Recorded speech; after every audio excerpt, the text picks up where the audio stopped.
guys, adventure. Punta tayo ng Porto Cristo. Nagbas tayo guys. Bahala na ako sa tayo makarating. 6 euro lang eh. Gawan. Na 20 minutes daw eh by bus. Kaya narito tayo sa bus. Bahala na kung saan tayo dali ng mga paa natin. Here we are guys. We arrived in Porto Cristo. Yeah, the beauty of Porto Cristo. Very beautiful. Very beautiful. Ang ganda din. Beautiful. Porto Cristo here.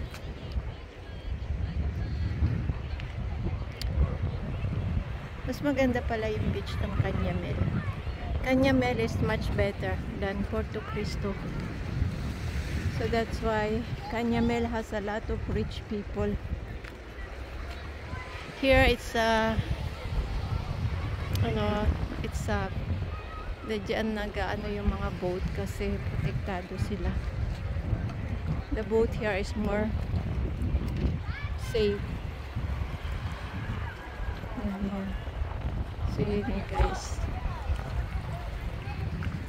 So bababa tayo dyan guys. Hindi ko lang alam saan tayo pwedeng bumaba. So dito pala ay may daan. So dadaan tayo dyan guys. Problema ko nito, magmamadali ako kasi hindi alam ni Amo ang layo na narating ko. Super layo pala narating ko. So yan. Maliit lang ang beach niya. Mas malaki sa Canyamel. Wala, here's the Porto Cristo. So we are in a hurry because I need to go back home at 6 p.m. and it's already 4 p.m. and to come here it takes 40 minutes by bus, and it was 6 euro I paid. 6 euro. Beautiful, pero mas maganda pa rin pala ang Canyamel. So bisitahin natin dito sa side na to. Dami ditong nagda-dive. Ayan dito. May nakatuwad. May nakatuwad. May nakatuwad dun. So yan, nagda-dive sila dito. Maganda naman at may ano sila dito. Oh, may silungan. Ayan guys. Ganda. So dito nagda-dive yung mga kabataan. Ayan. Dito sila nagda-dive. Boom.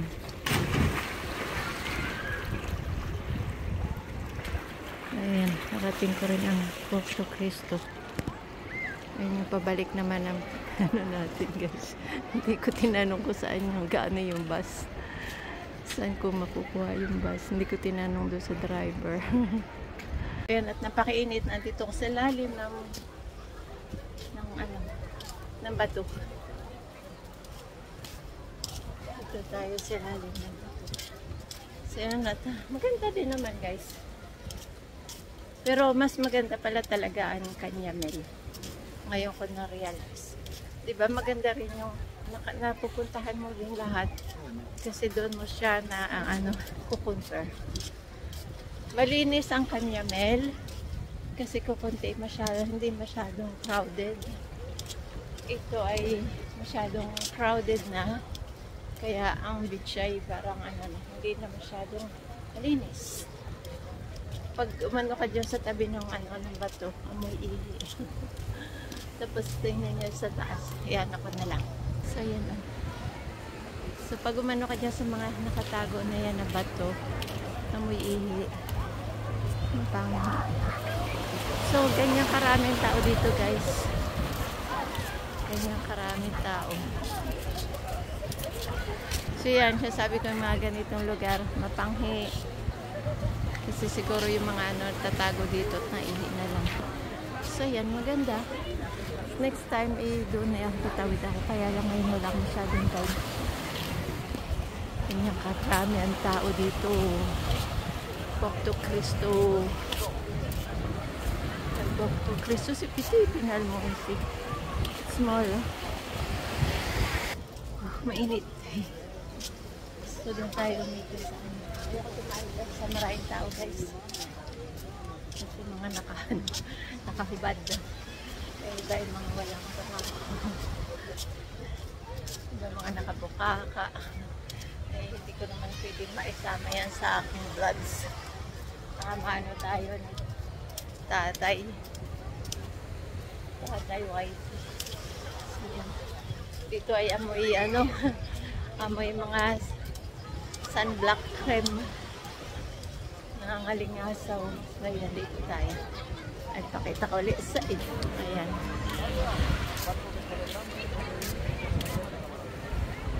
nandito ang boat ni Amo. Hindi ko lang alam kung saan dyan nakapwesto. So dito nakaparada yung boat ni Amo eh. Hindi ko alam kung saan dyan nakapwesto yung boat niya. Kasi dito ay protektado sila eh.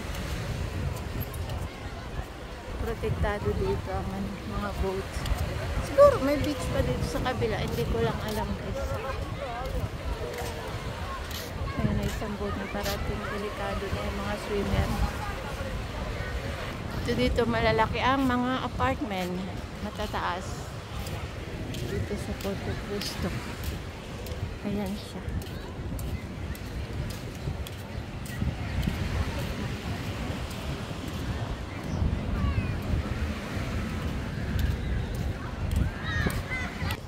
So hot.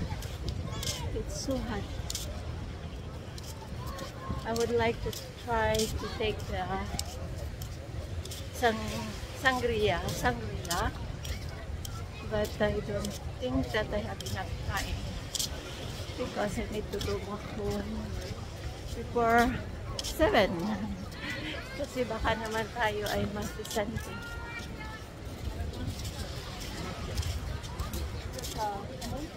So, yan. Dito tayo. So, yan. Napakaganda dito. Hindi ko alam kung nasan dyan ang boat ni Amo, guys. I don't know where's the boat of my boss here. I know it's somewhere here, but I don't know where. Here, they have a very good restaurant, but they are closed now. I cannot have a drinks because they are closed. So, sarado na daw dito ang restaurant. Hindi ka pwede mag-drinks. Matutulog na sila. Tutulog na sila. Mamaya na uli sila mag-open ng 8. Ayan. Close na tayo. Titingnan natin doon sa dulo ko na meron pa doon, guys. So, ayan guys. Makikita ang mga restaurant dito 4 PM ay sarado na sila. Hindi na sila nag-serve. Yan, mahaba pala itong port na to eh. Ayan, puro restaurant na yan dyan guys. Ayan, hanggang doon sa dulo, ayan ay restaurants lahat. Tapos ayan, mga boat. Daming boat na dito. So ayan ang lugar ng Porto Cristo. Ayan guys, at nakita nyo na ang kalahati ng Porto Cristo kasi hindi ko naman maikot lahat dahil mamadali na ako pabalik. Kaya ito ang Porto Cristo ng Mallorca.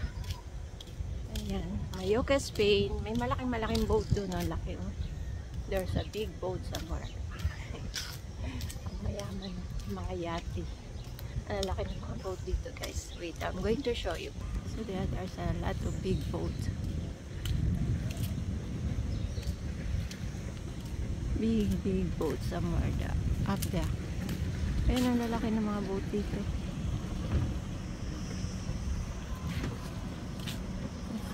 Ayan, dilayag na boat.